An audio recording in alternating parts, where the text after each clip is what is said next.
대불정열의 밀인 숙증류 위제 보살만 행수능엄경 제2권 중인도나란타대도량경이라고도 한다.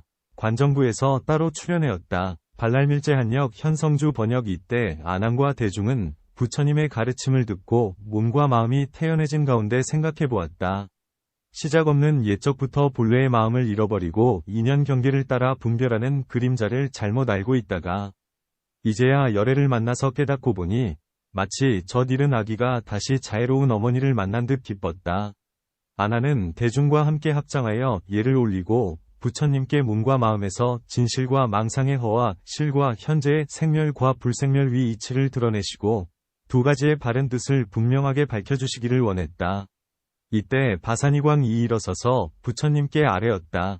제가 부처님의 가르침을 받들기 전에 가전년과 비라지자를 만났는데 그들은 이 몸이 죽은 뒤에 아무것도 없는 것, 단멸을 열반이라고 하였습니다.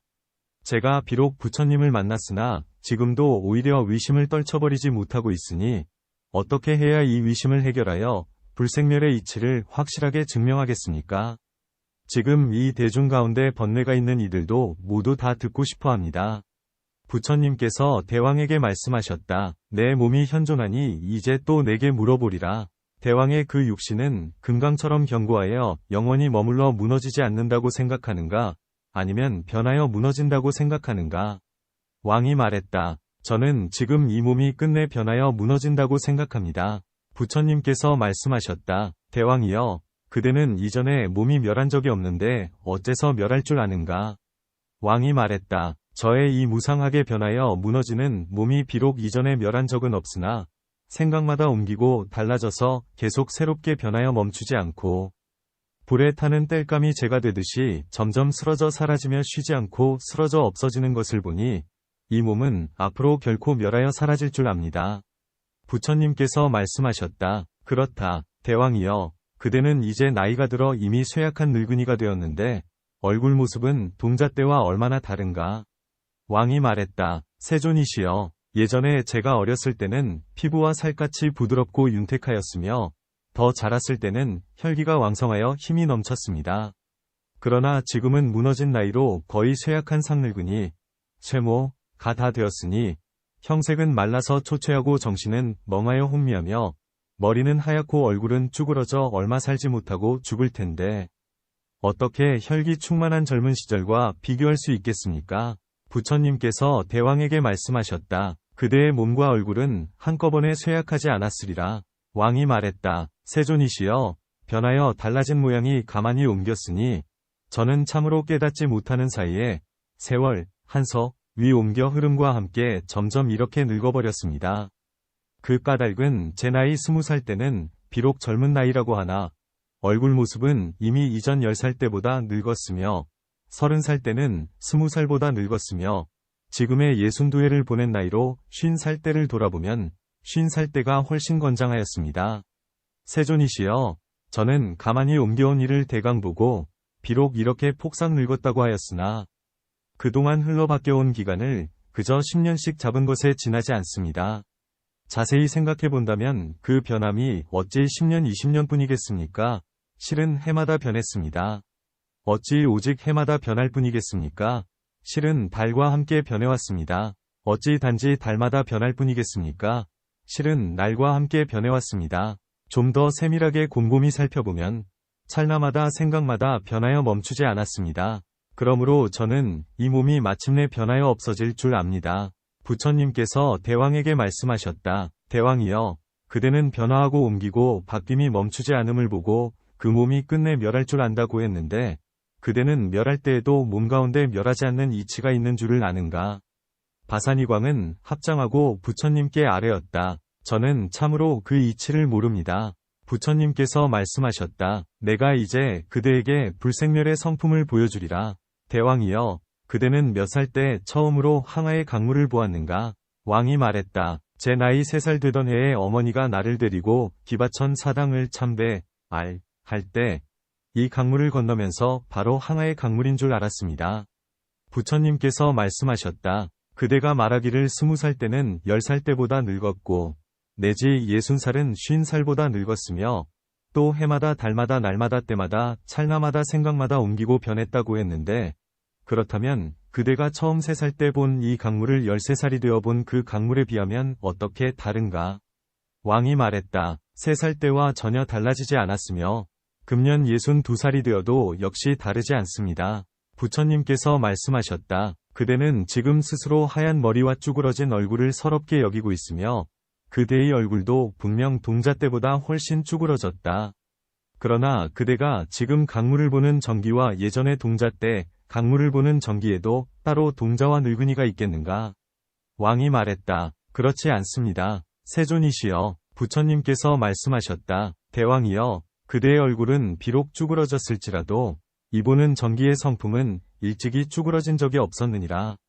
쭈그러지는 것은 변할지라도 쭈그러지지 않는 것은 변하지 않느니라. 변하는 것은 변하여 없어질지라도 저 변하지 않는 것은 본래 생멸이 없는데 어째서 그대는 그 속에 생사를 받아들이면서 오히려 저 말가리들의 이 몸이 죽은 뒤에 아무것도 없다는 주장을 끌어들이는가? 왕은 이 말씀을 듣고 이 몸이 죽은 뒤에 이 생을 버리고 다음 생에 태어난다는 이치를 확실하게 알고 대중들과 함께 이전에 들어본 적이 없는 법을 얻고 뜰듯이 기뻐하였다. 아난이 자리에서 일어나 예배하고 합장한 채 길게 끌어앉아서 부처님께 아뢰었다. 세존이시여, 만일 이보고 듣는 마음이 결코 생멸하지 않는다면 어째서 저희들에게 참 성품을 잃어버리고 거꾸로 일을 행하느냐라고 꾸짖으셨습니까? 자비를 내리시어 저의 번뇌를 씻어주옵소서. 그러자 열애께서 황금색 팔을 내리시고 손으로 아래쪽을 가리켜 보이면서 아난에게 말씀하셨다.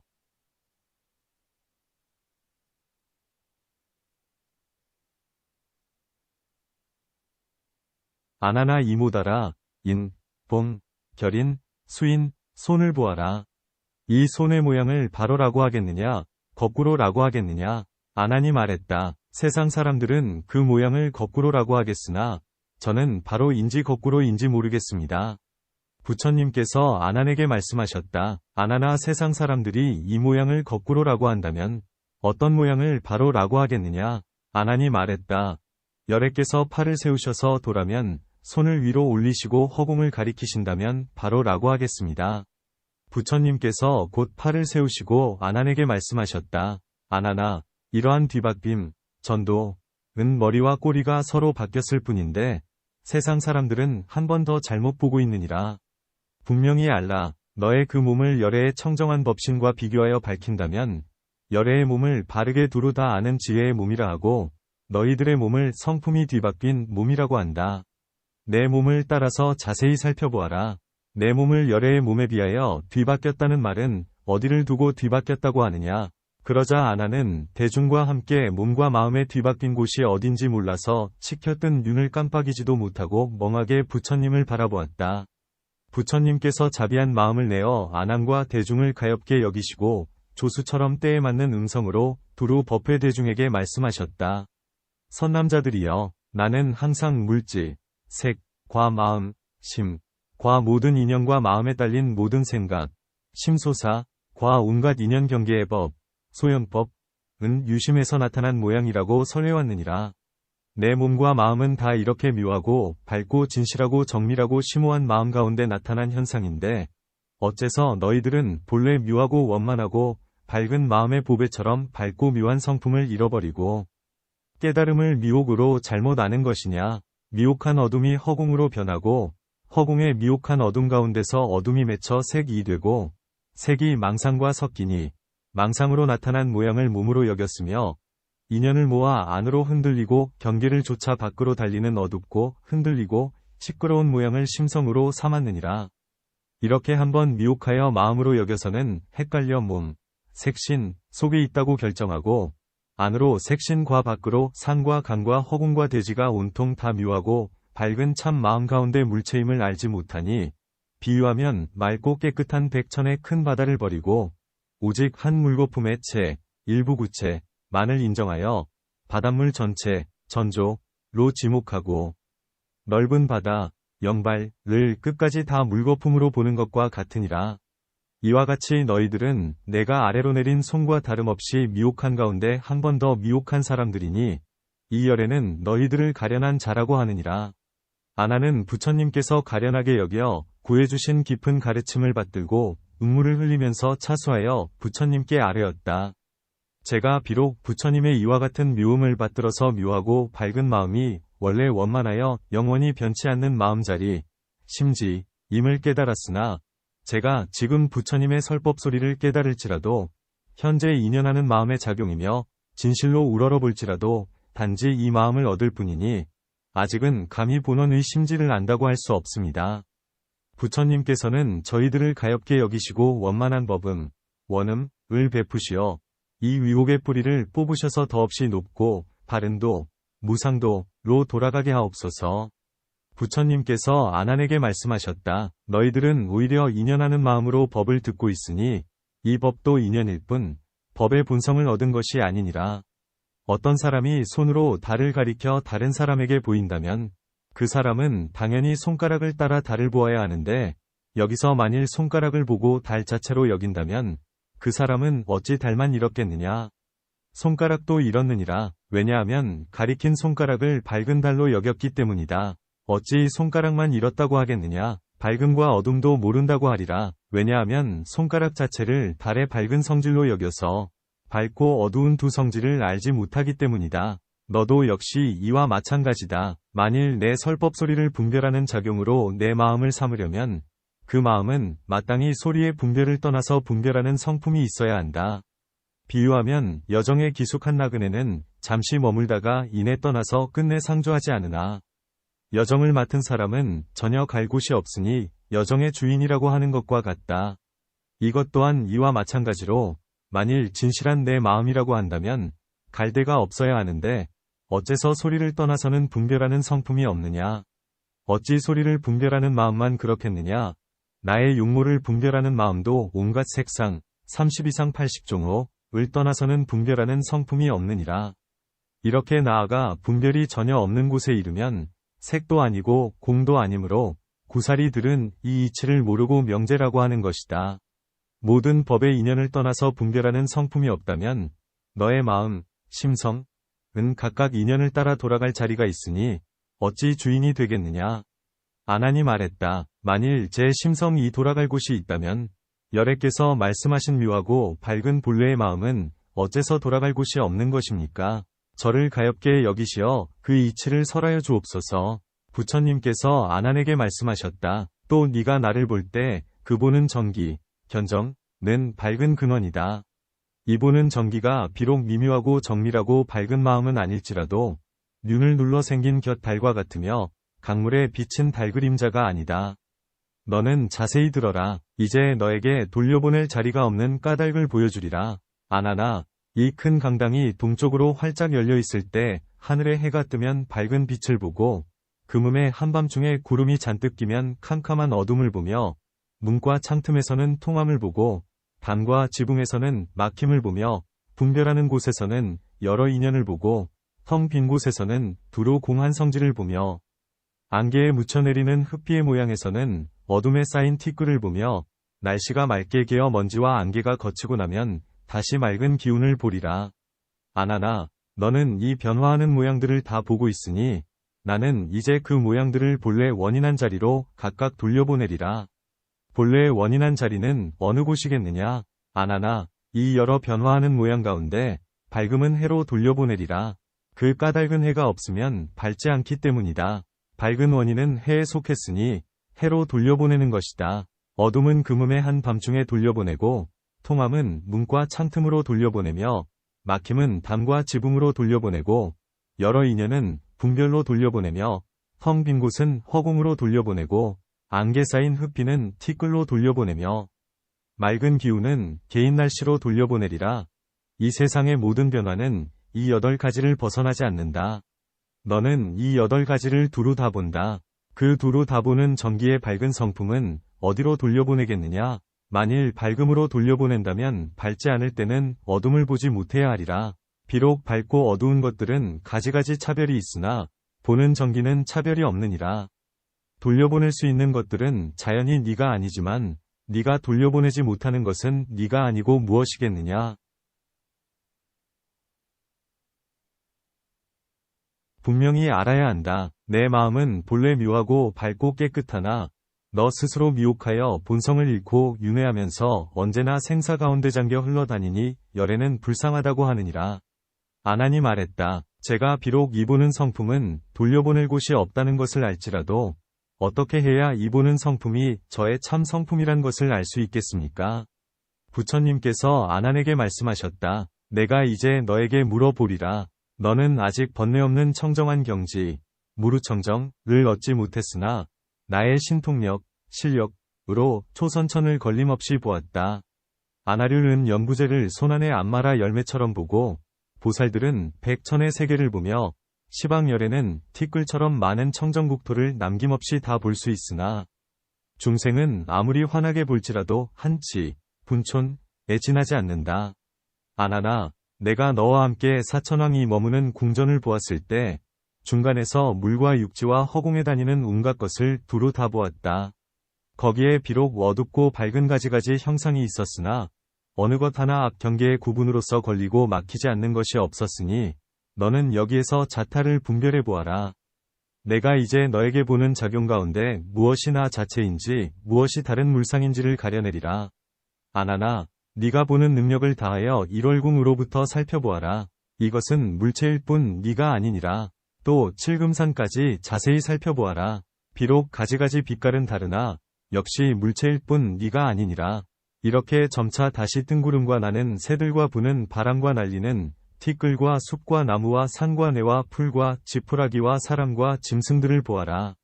모두 다 물체일 뿐 네가 아니니라. 아나나, 이 멀고 가까운 온갖 물체의 성질은 비록 다를지라도 너의 보는 정기는 한결같이 청정하게 보느니라.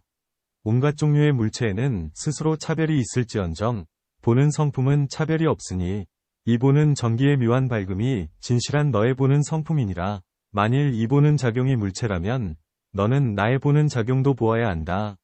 만일 같이 보는 것으로 나의 보는 작용을 보는 것이라고 한다면 내가 보지 않을 때는 어째서 너는 내가 보지 않는 곳을 못 보는 것이냐? 만일 내가 보지 않는 곳을 본다고 한다면 자연히 저 보지 않는 모양이 아니니라. 만일 내가 보지 않는 자리를 못 본다면 자연히 물체가 아니니 어찌 너 자신이 아니겠느냐? 또 네가 이제 물체를 볼 때 너는 이미 물체를 보았으니 물체도 너를 보아야 하리라. 그러면 보는 자체의 성질이 어지럽게 뒤섞여서 너와 나와 온갖 세상은 제자리의 질서, 알립을 이루지 못하리라. 아나나, 만일 네가 나를 볼 때 바로 너의 보는 작용이요 나의 보는 작용이 아니라면 보는 성품이 두루 원만한 자체는 너 자신이 아니고 누구라고 하겠느냐? 어째서 너의 진실한 성품이 너의 성품으로서 진실하지 않다고 위심하여 나를 상대로 진실을 찾으려는 것이냐? 아난이 부처님께 아뢰었다. 세존이시여, 만일 이 보는 성품이 틀림없이 저 자신이고 다른 것이 아니라면 이전에 제가 열애와 함께 사천왕의 승장보전을 보느라고 일월궁에 있었을 때는 이 보는 성품은 두루 사바세계에 원만하다가 정사로 돌아왔을 때는 단지 가람만 보였으며 마음 닦는 당실, 청심호당에 있을 때는 처마와 행랑만 보였습니다. 세존이시여, 이 보는 성품은 이와 같이 그 자체가 본래 한 세계에 두루 원만하다가 지금 방 안에서는 오직 한 방에만 가득 차는 것입니까? 이 보는 성품이 큰 것을 움츠려 작아지는 것입니까? 아니면 담장이나 지붕에 끼어 끊어지는 것입니까? 저는 지금 그 뜻이 어디에 있는지 모르오니 부디 넓은 자비를 내리시어서라여 주옵소서.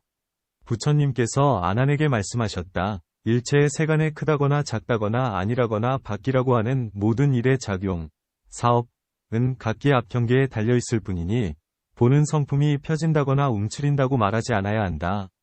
비유하면 모난 그릇에서 모난 허공을 보는 일과 같다. 내가 또 너에게 묻겠노라. 이 모난 그릇에서 보는 모난 허공은 정해진 모남이겠느냐? 정해진 모남이 아니겠느냐? 만일 정해진 모남이라면 달리 둥근 그릇에 담을지라도 그 허공은 반드시 둥글지 않아야 하리라. 만일 정해진 모남이 아니라면 모난 그릇 속에 있을지라도 당연히 모난 허공이 없어야 한다. 네가 말한 이 뜻이 있는 곳을 모른다는 뜻의 내용, 위성, 이러하니 무엇이 있겠느냐? 아나나, 만일 또 둥글고 모남이 없는 데로 들어가게 하려면 단지 모난 그릇만 치우면 그만이다. 허공 자체는 모남이 없으니 더 이상 허공에 있는 모난 모양을 치워야 한다고 말하지 않아야 한다. 네가 질문한 대로 방에 들어갔을 때 보는 성품이 움츠러져 작아졌다면 고개를 들어 해를 쳐다볼 때는 보는 성품을 늘려서 해에 맞춰야 하겠느냐? 만일 담장이나 지붕에 끼어서 보는 작용이 끊어졌다면 벽에 작은 구멍을 뚫었을 때는 어째서 이은 흔적이 없느냐? 네가 말한 뜻은 그렇지 않느니라. 온갖 중생들이 시작 없는 옛적부터 자기를 물체로 미혹하여 본래의 마음을 잃고 물체를 따라 구르기 때문에 이 가운데서 큰 것을 보고 작은 것을 보는 것이니라.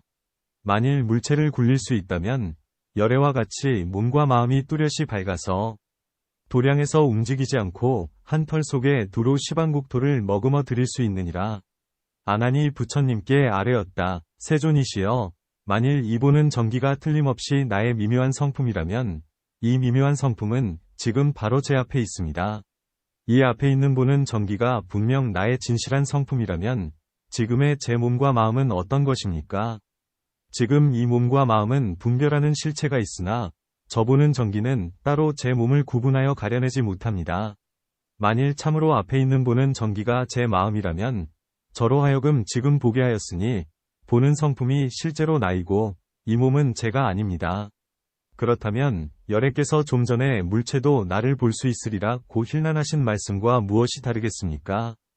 부디 큰 사랑으로 깨닫지 못하는 어리석음을 깨우쳐 주옵소서. 부처님께서 아난에게 말씀하셨다. 아난아, 지금 네가 말한 보는 전기가 내 앞에 있다고 한 뜻은 진실하지 않다. 참으로 내 앞에 있어서 네가 실제로 보고 있다면 이 보는 전기는 이미 장소가 있을 것이니 그 장소를 가리켜 보일 수 있으리라.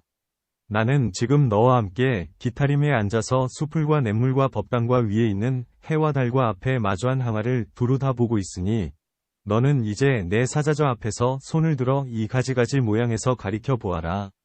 그늘진 것은 숲이고 밝은 것은 해며 막힌 것은 벽이고 통한 것은 허공이다. 이렇게 풀과 나무와 티끌과 먼지에 이르기까지 비록 크고 작음은 다를지라도 모양이 될 만한 것은 가리키지 못할 것이 없느니라. 만일 그 보는 전기가 분명 내 앞에 있다면 너는 손으로 확실하게 가리켜 보아라. 어느 것이 이 보는 전기냐? 아나나, 마땅히 알라. 만일 허공을 보는 전기라고 한다면 허공은 이미 보는 전기가 되었는데 어느 것을 허공이라고 하겠느냐? 만일 물상을 보는 전기라고 한다면 물상은 이미 보는 전기가 되었는데 어느 것을 물상이라고 하겠느냐? 너는 세밀하게 만상을 해치고 벗겨서 밝고 깨끗하고 정밀하고 미묘한 보는 작용의 근원을 쪼개고 골라내어 저 온갖 물상들을 보듯 분명하여 위복이 없도록 나에게 가리켜 보여라. 아난이 말했다. 제가 지금 이 겹층의 정각강당에서 멀리 항아의 강까지 위로 해와 달을 보면서 손으로 가리킬 수 있는 것과 눈 가는 대로 볼 수 있는 것을 다 가리켜도 모두 이 물체일 뿐 보는 전기는 없습니다. 세존이시여, 부처님께서 말씀하신 대로 저는 번뇌를 벗어나지 못한 처음 배우는 성문이어서 그렇다고 하나 심지어 보살들의 큰 지혜로도 온갖 물상에서 정견을 쪼개어 내놓을 수 없습니다. 일체 물상을 떠나서 따로 제 성품이 있기 때문입니다. 부처님께서 말씀하셨다.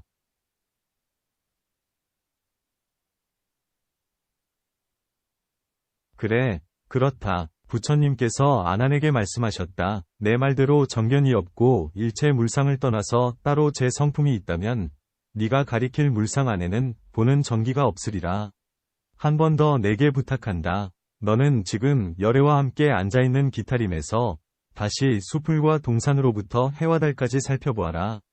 가지가지 다른 모양에서 네가 가리켜 낼 보는 전기가 없다면 너는 또 이 온갖 물상 가운데서 무엇이 보는 전기가 아닌지 밝혀보아라. 아난이 말했다. 저는 실제로 이 기타림을 두루 보고 있으나 이 가운데 어느 것이 보는 전기가 아닌지 모르겠습니다.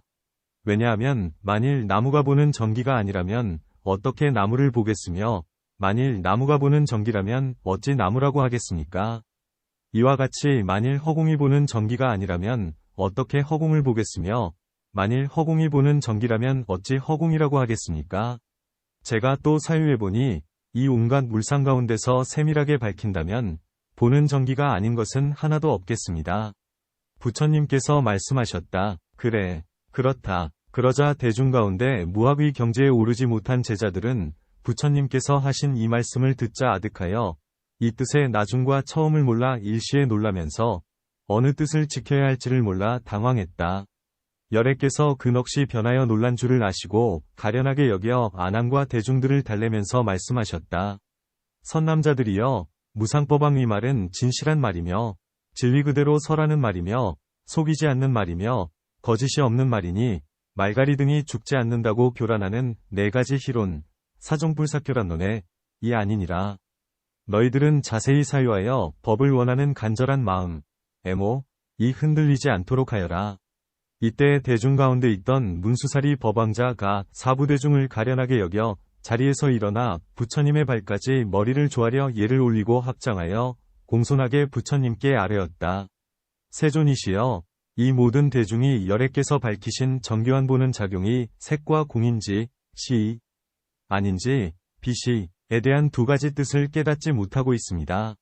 세존이시여, 이 앞에 인연하는 색과 공 등의 모양이 만일 정교한 보는 작용이라면 반드시 가리켜 보일 수 있어야 하며 만일 정교한 보는 작용이 아니라면 볼 수 없어야 합니다. 여기에 대중은 지금 이 뜻이 돌아간 자리를 알지 못하기 때문에 놀라고 있을 뿐 옛날부터 바른 근성, 성근, 이 모자란 탓이 아닙니다.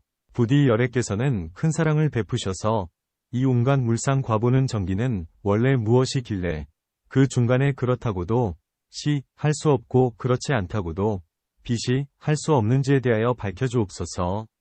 부처님께서 문수와 대중에게 말씀하셨다. 시방열애와 뛰어난 보살들이 스스로 머문 산마지 가운데는 보는 정기와 보는 정기의 인연 경계와 생각하는 모양들은 허공꽃과 같이 본래 아무것도 없느니라. 이 보는 정기와 보는 정기의 인연 경계는 원래 보리의 묘하고 맑고 밝은 본체인데 어찌 이 가운데 그렇다 그렇지 않다는 것이 있겠느냐. 문수여, 너에게 묻겠노라. 너 그대로 문수인데 다시 문수가 있다고 하여 이것은 문수다 문수가 아니다라고 할 수 있겠느냐. 문수가 말했다. 그렇습니다. 세존이시여, 저가 실제 문수인데 이것은 문수다라고 할 까닭이 없습니다. 왜냐하면 만일 이것이 문수다라고 한다면 바로 두 문수가 되기 때문입니다. 현재 저는 변함없는 문수이니 이 가운데 참으로 그렇다 그렇지 않다는 두 모양이 있을 수 없습니다.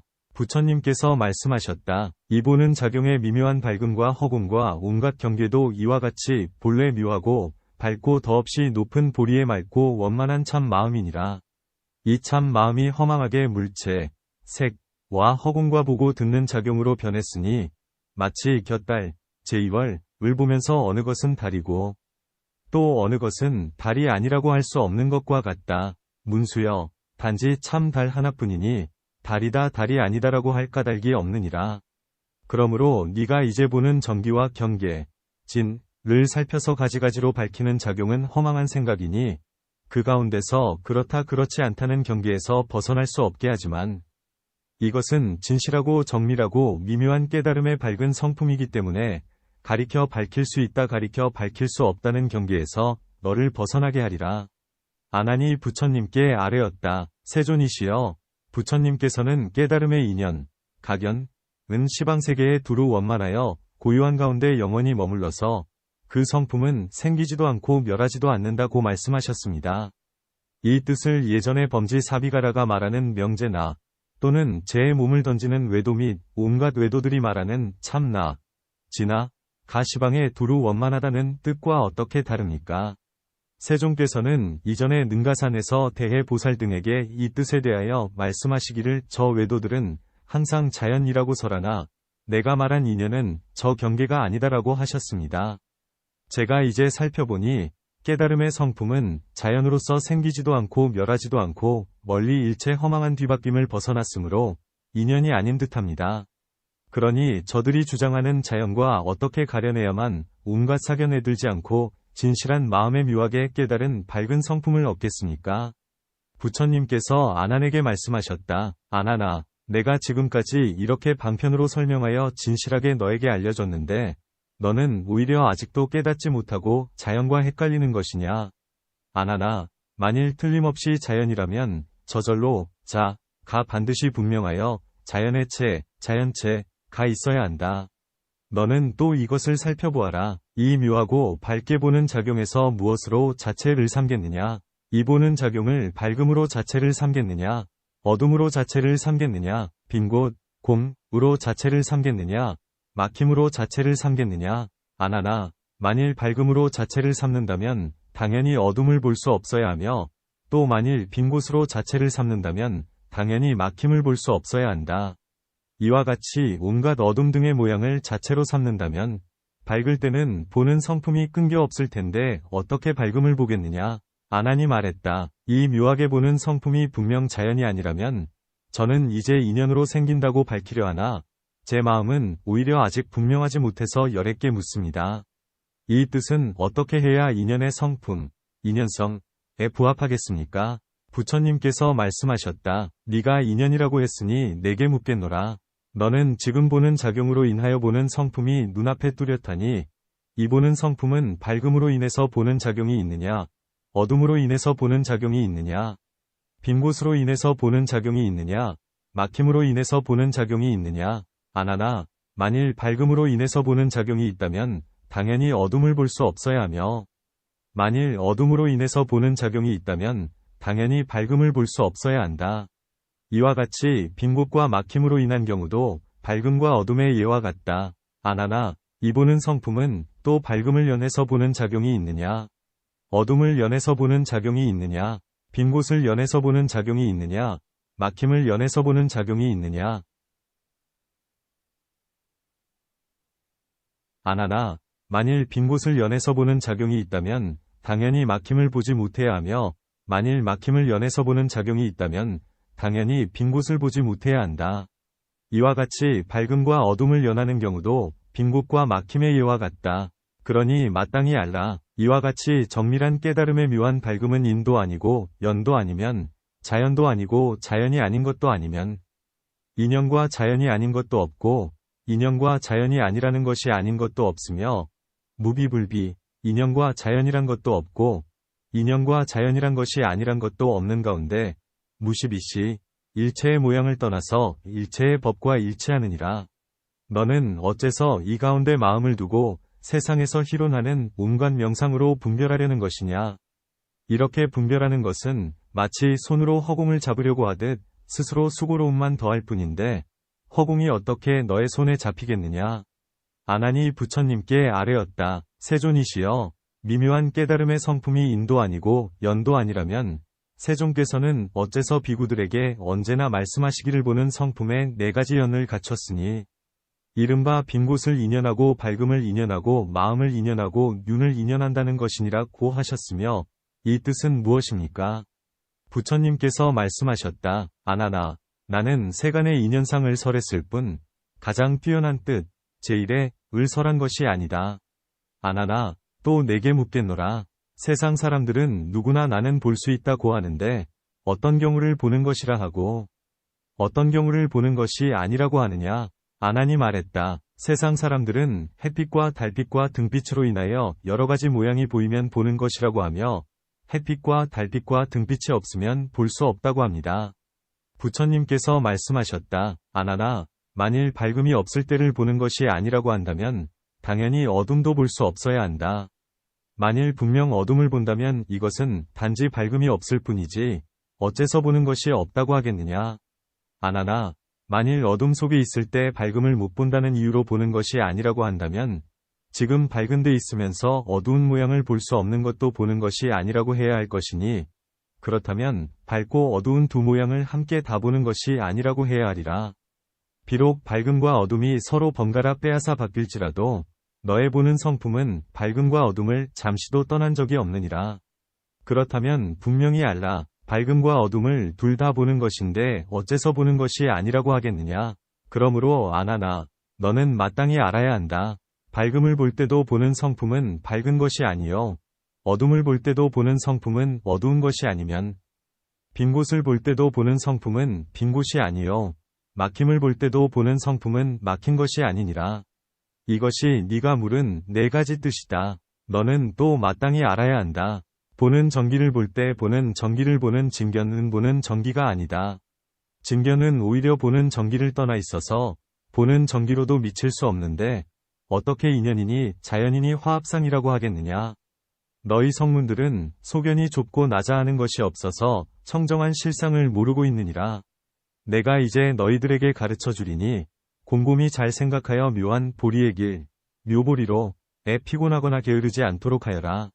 아나니 부처님께 아뢰었다. 세존이시여, 부처님께서 저희들을 위하여 인연과 자연과 모든 화합상과 화합하지 않는 이치를 말씀해 주셨으나 여기에 마음이 채 열리기도 전에 이제 다시 보는 정기를 보는 증견은 보는 정기가 아니다라는 말씀을 들으니 지금은 더욱 미혹하여 답답할 뿐입니다. 엎드려 바라오니 넓으신 사랑으로 큰 지혜의 눈을 베푸셔서 저희들에게 깨달음의 마음을 밝혀 밝히는 법을 깨우쳐 주옵소서. 이렇게 말하고 나서 아나는 슬피 울며 머리를 조아려 예를 올리고 거룩한 가르침을 받들고자 하였다.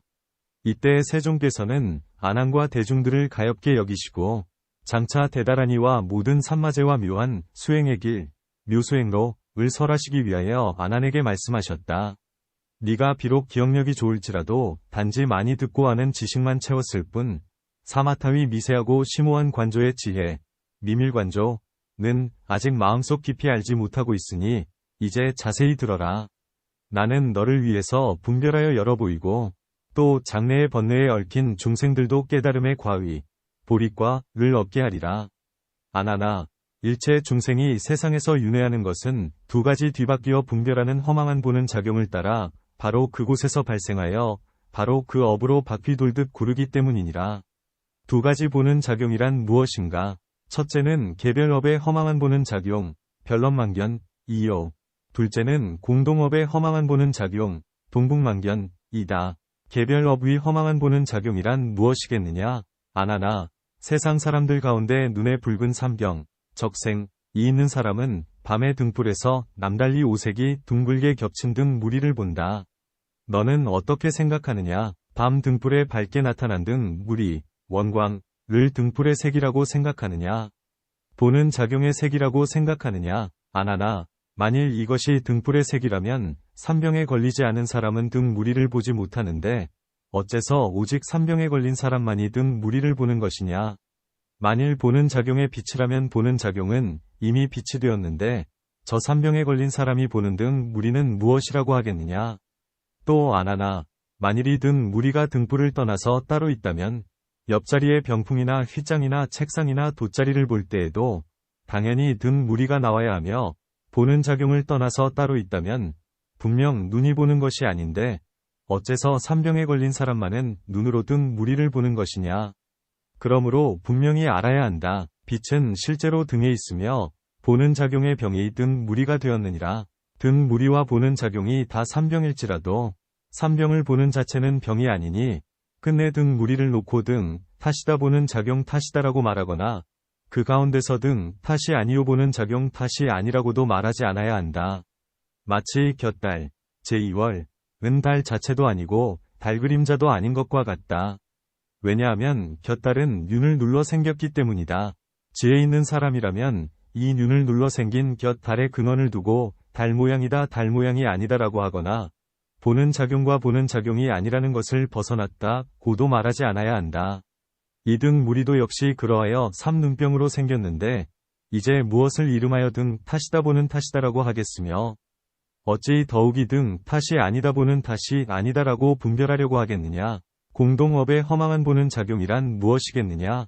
아나나, 이 남선부주에는 큰 바다를 제외한 중간의 육지에만 3,000섬, 주이 있는데 한복판의 대륙, 대주을 중심으로 동쪽에서 서쪽까지 한데 묶어 세어보면 2,300개의 큰 나라가 있느니라.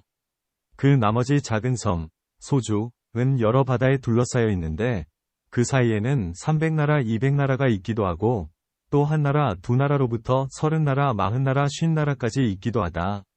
아나나, 만일 이 중 어느 한 작은 섬에 단 두 나라만 있는 데서 오직 한 나라 사람들만이 공동으로 나쁜 인연에 물들었다면 그 작은 섬의 해당 국토 중생은 온갖 상서롭지 못한 경계를 보게 된다. 혹은 두 해를 보기도 하고 두 달을 보기도 하며 내지 햇물이 월식과 일식, 적, 해의 귀걸이, 해결, 살별, 해성, 사방으로 뿔 돋친 별, 해성, 빛변하는 별똥별, 비성, 아래로 흐르는 별똥별, 유성, 해를 등진 무지개, 부이, 암수의 쌍무지개, 홍예 등 가지가지 나쁜 모양을 보느니라. 이 모양은 단지 이 국토 중생들만 볼 뿐이며 저 국토 중생들은 본래 본 바도 없고 듣지도 못한다. 아나나, 나는 이제 너를 위하여 이 두 가지 일을 앞뒤로 맞춰서 밝혀보리라. 아나나, 저 중생이 개별업의 허망한 보는 작용, 별론망견으로 본 등빛에 나타난 등 무리가 비록 경계와 유사하게 나타났을지라도 결국 저 보는 사람의 눈병으로 이루어졌으니 삼병은 보는 작용이 필요하여 나타난 모양일 뿐 빛 자체에서 만들어진 모양이 아니다. 그러나 삼병을 보는 자체는 결국 보는 자체에 허물이 없느니라. 네가 지금 눈으로 산과 강과 국토와 중생들을 보는 작용에 견주어 보면 모두 다 시작 없는 옛적부터 보는 작용의 병으로 이루어진 모양이니라.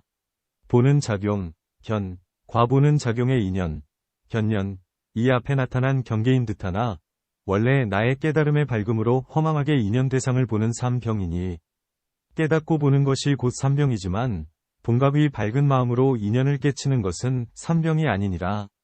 그러니 깨달아야 할 삼병을 깨달으면 이 깨달음은 삼병 가운데 있지 않느니라. 이것이 참으로 보는 정기를 보는 진실한 봄, 경견이니 어찌 깨닫고 듣고 알고 보는 허망한 마음이라고 하겠느냐. 그러므로 네가 지금 나를 보고 너 자신을 보고 모든 세간의 온갖 중생을 볼지라도 다 보는 작용의 삼병이요 삼병을 보는 진실한 자체가 아니다. 저 보는 작용의 정밀하고 진실한 성품은 삼병이 아니기 때문에 보는 작용이라고 하지 않는다. 아나나, 저 중생들이 본 공동 몫의 허망한 보는 작용, 동북만견을 저 허망하게 본 개별업의 한 사람에 견주어 보면 눈에 삼병 걸린 사람은 저 한나라와 같다. 또 저 한 사람이 본 등 무리는 삼병으로 허망하게 생겼으며 이 공동의 몫으로 본 중동분, 불길한 모양, 불상은 공동으로 보는 업, 동견업, 위 전염병처럼 나쁜 기운, 장악에서 일어났으니 모두 시작 없는 옛적부터 보는 작용의 허망에서 생겼느니라.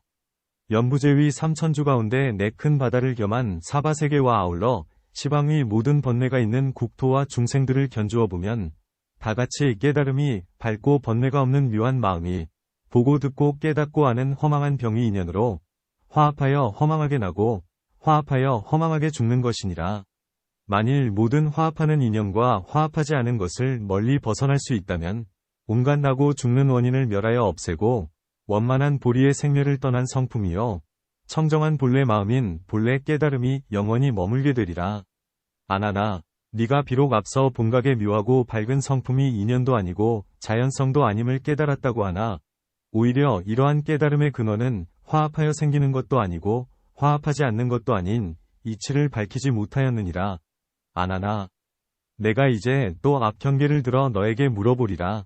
너는 지금도 오히려 일체 세상의 망상으로 화합한 온갖 인연의 성질을 가지고 스스로 보리를 증득하는 마음도 화합에서 일어나는 것으로 위혹하고 있느니라. 지금 너의 묘하고 깨끗한 보는 정기는 밝음과 어울렸느냐, 어둠과 어울렸느냐, 통함과 어울렸느냐, 막힘과 어울렸느냐. 만일 밝음과 어울렸다면 또 너는 밝은 것을 보아라. 밝은 것이 바로 눈앞에 닿아 있으니 어느 곳에 보는 정기와 섞였느냐. 보는 정기, 견과 밝은 모양, 상은 가려낼 수 있을 테니 섞인 것은 어떤 형상이냐. 만일 밝은 것이 보는 정기가 아니라면 어떻게 밝은 모양을 보겠느냐. 만일 밝음이 곧 보는 정기라면 어찌 보는 정기 자체를 보겠느냐. 만일 분명 보는 정기가 원만하다면 어느 곳에 밝음과 어울리겠으며 만일 밝음이 원만하다면 당연히 보는 정기와 어울리지 못하리라. 보는 정기는 분명 밝음과 다르므로 섞이면 저 성품이 밝다는 명분, 명자를 잃게 되며 섞여서 밝은 성품을 잃었으니 밝음과 어울린다는 말은 옳지 않다. 어둠과 통함과 막힘과 어울린 경우도 밝음과 어울린 예와 마찬가지다. 아나나, 또 너의 묘하고 깨끗한 보는 정기는 밝음과 합하였느냐, 어둠과 합하였느냐, 통함과 합하였느냐, 막힘과 합하였느냐. 만일 보는 정기가 밝음과 합하였다면 어두울 때는 밝은 모양은 이미 사라져서 이 보는 정기는 온갖 어둠과 합할 수 없는데 어떻게 어둠을 보겠느냐. 만일 어둠을 볼 때 어둠과 합하지 않았다면 밝음과 합한 경우에도 마땅히 밝음을 보지 못해야 한다. 이미 밝음을 보지 못했다면 어떻게 밝음과 합했다 하며 밝음이 어둠이 아닌 줄을 알겠느냐?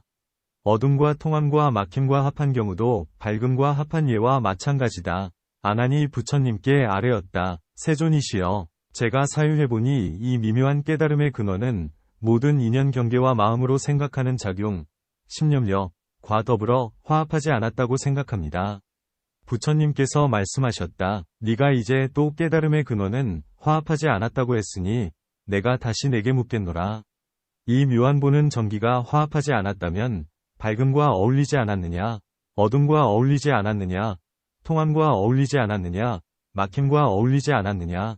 만일 밝음과 어울리지 않았다면 보는 전기와 밝음 사이에 반드시 경계선, 변반이 있어야 한다. 너는 자세히 살펴보아라. 어디까지가 밝음의 경계이고 어디까지가 보는 전기의 경계이냐? 또 보는 전기의 경계는 어디서 시작하며 밝음의 경계는 어디서 시작하느냐? 아나나, 만일 밝은 경계 안에 보는 전기가 없다면 서로 닿지 않아서 그 밝은 모양이 있는 곳을 알지 못할 텐데 경계가 어떻게 성립되겠느냐? 어둠과 통함과 막힘과 어울린 경우도 밝음과 어울리는 예와 마찬가지다. 또 묘한 보는 전기가 화합하지 않았다면 밝음과 합하지 않았느냐? 어둠과 합하지 않았느냐? 통함과 합하지 않았느냐? 막힘과 합하지 않았느냐? 만일 밝음과 합하지 않았다면 보는 전기와 밝음이 그 성질과 모양이 서로 어긋나서 마치 귀와 밝음은 전혀 상관이 없는 것처럼 보아도 밝은 모양이 있는 곳을 알지 못할 텐데 어떻게 합하고 합하지 않는 이치를 가려서 밝히겠느냐? 어둠과 통함과 막힘과 합한 경우도 밝음과 합하는 예와 마찬가지다. 아나나, 너는 오히려 아직도 일체 실속 없이 뜬 경계에서 환술처럼 변화하는 온갖 모양이 바로 그곳에서 생겨났다가 그곳을 따라 사라져버림을 밝히지 못하여 허망한 환영을 모양이라고 하지만 그 성품은 진실 그대로 미묘한 깨달음의 밝은 본체이니라. 이와 같이 내지 오음과 육입과 12처에서 18개에 이르기까지 인연이 화합하면 허망하게 생겨난다 하고 인연이 흩어지면 허망하게 멸한다고 하지만 단지 이 생기고 멸하고 가고 옴이 본래 열애장으로서 영원히 머물러 묘하게 밝고 움직이지 않고 두루 원만하고 미묘한 진여의 성품임을 잘 알지 못할 뿐이다. 이 성품의 진실하고 영원불변한 가운데서는 아무리 가고 옴과 미혹하고 깨달음과 나고 죽음을 찾아보아도 전혀 찾을 수 없느니라. 아나나, 어째서 오음을 본래 열애장의 묘한 진여의 성품이라고 하겠느냐?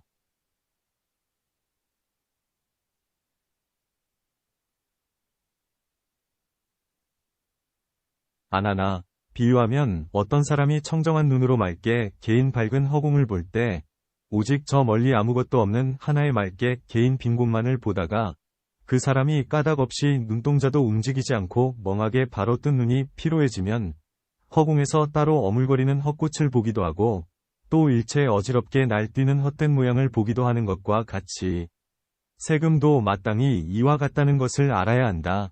아나나, 이 온갖 어물거리는 헛꽃은 허공에서 온 것도 아니고 눈에서 나온 것도 아니다. 이와 같이 아나나, 만일 허공에서 왔다면 이미 허공에서 왔으니 다시 허공으로 들어가야 한다. 만일 드나듦이 있다면 허공이 아니면 허공이 만일 빈 것이 아니면 스스로 그 꽃 모양이 일어나고 사라짐을 받아들일 수 없으니 마치 아난의 몸에 아난을 받아들이지 못하는 것과 같으니라. 만일 눈에서 나왔다면 이미 눈에서 나왔으니 다시 눈으로 들어가야 한다. 또 이 꽃의 성질이 눈에서 나올 수 있다면 당연히 보는 작용이 있어야 하며 만일 보는 작용이 있다면 나가서는 이미 허공에서 꽃이 되었으니 돌아와서는 반드시 눈을 보아야 한다. 만일 보는 작용이 없다면 나가서는 이미 허공을 가렸으니 돌아와서는 당연히 눈을 가려야 하리라. 또 꽃을 볼 때도 눈에는 당연히 가린 것이 없는데 어째서 맑은 허공을 보아야만 맑고 밝은 눈이라고 하겠느냐. 그러므로 마땅히 알라. 세금은 허망하여 본래 인연도 아니고 자연도 아니고 열애장의 묘한 진여의 성품이니라. 아나나, 비유하면 어떤 사람이 손과 발이 편안하고 온 뼈마디가 고루 화평하여 살아있다는 것도 있고 마음에 어기고 따르는 일도 없는 가운데 그 사람이 아무 생각 없이 허공에서 두 손바닥을 마주 비빈다면 두 손 사이에 난데없이 껄끄럽거나 매끄럽거나 차갑거나 따뜻한 여러 느낌이 생기는 것과 같이 수음도 마땅히 이와 같다는 것을 알아야 한다. 아나나, 이 모든 허망한 촉감은 허공에서 오지도 않고 손바닥에서 나오지도 않느니라. 이와 같이 아나나, 만일 허공에서 왔다면 이미 손바닥은 촉감을 잘 아는데 어째서 몸에는 촉감이 없느냐. 허공이 닿을 곳을 가려서 닿게 하지는 않으리라. 만일 손바닥에서 나왔다면 당연히 두 손바닥이 합하기를 기다리지 않을 것이며 또 손바닥에서 나왔으므로 합쳤을 때 손바닥이 알았다면 떼었을 때는 촉감이 들어갈 것이니 손목과 팔목의 골수들도 마땅히 들어갈 때에 종적을 느껴야 한다. 또 반드시 느끼는 마음이 있어서 나오는 것을 알고 들어가는 것을 안다면 저절로 한 물체가 몸속을 오고 가는 것이니 어째서 마주 합하기를 기다려서 알아야만 촉감이라고 하겠느냐. 그러므로 마땅히 알라. 수음은 허망하여 본래 인연도 아니고 자연도 아니고 열애장의 묘한 진여의 성품이니라. 아나나, 비유하면 어떤 사람이 신매시를 말하면 입에서 침이 나오고 높은 벼랑을 밟는다고 생각하면 발바닥이 껄끄럽고 시큼한 느낌이 생기는 것과 같이 상음도 마땅히 이와 같다는 것을 알아야 한다. 이와 같이 아나나, 시다는 말에서 생긴 침은 매실에서 나오지도 않고 입으로 들어가지도 않느니라. 아나나, 이러한 침이 매실에서 나온다면 당연히 매실 자체가 말해야 하는데 어찌 사람이 말하기를 기다리겠느냐. 만일 입으로 들어간다면 당연히 입으로 이야기를 들어야 하는데 어찌 꼭 귀를 기다려 듣겠느냐. 만일 귀로만 듣는다면 이 침은 어째서 귀 속에서 나오지 않는 것이냐. 높은 벼랑을 밟아 오른다는 생각도 매실 비유와 같다. 그러므로 마땅히 알라. 상음은 허망하여 본래 인연도 아니고 자연도 아니면 열애장의 묘한 진여의 성품이니라. 아나나, 비유하면 세찬 흐름이 물결을 서로 이어 흐르면서 앞뒤를 서로 뛰어넘지 않는 것과 같이 행운도 마땅히 이와 같다는 것을 알아야 한다. 아나나, 이러한 흐름의 성질은 허공을 근거로 생기지도 않고 물을 근거로 있지도 않으며 물의 성질도 아니고 허공과 물을 떠나지도 않느니라. 이와 같이 아나나, 만일 허공을 근거로 생긴다면 시방의 끝없는 허공은 끝없는 흐름을 이루어 세계는 자연히 온통 물속에 빠져 잠기리라. 만일 물을 근거로 있다면 이 세차게 흐르는 성질은 당연히 물이 아니니 물의 소유한 모양, 소유상이 있으면 마땅히 지금 눈앞에 뚜렷이 보여야 한다. 만일 그 흐름이 물의 성질이라면 맑고 고요할 때는 분명 물 자체가 아니어야 한다. 만일 허공과 물을 떠나서 흐름이 따로 있다면 허공은 바깥이 있지 않으며 물을 떠나서 수에는 흐름도 없느니라. 그러므로 마땅히 알라. 행음은 허망하여 본래 인연도 아니고 자연도 아니고 열애장의 묘한 진여의 성품이니라. 아나나, 비유하면 어떤 사람이 빈값병을 취하여 두 구멍을 막아서 그 속에 공기, 공을 가득 채우고 천리의 먼 길을 행하여 다른 나라로 가서 그 공기를 마시는 것과 같이 식음도 마땅히 이와 같다는 것을 알아야 한다. 아나나, 이러한 허공은 저곳에서 오지도 않고 이곳에서 들어가지도 않느니라. 이와 같이 아나나, 만일 저곳에서 왔다면 그 병 속에 이미 허공을 담아서 가지고 갔으니 그 병이 있었던 자리의 허공은 마땅히 조금 적어져야 한다. 만일 이곳에서 들어간다면 뚜껑을 열고 병을 기울일 때는 당연히 허공이 나오는 것을 보아야 한다. 그러므로 마땅히 알라. 식음은 허망하여 본래 인연도 아니고 자연도 아니고 열애장의 묘한 진여의 성품이니라.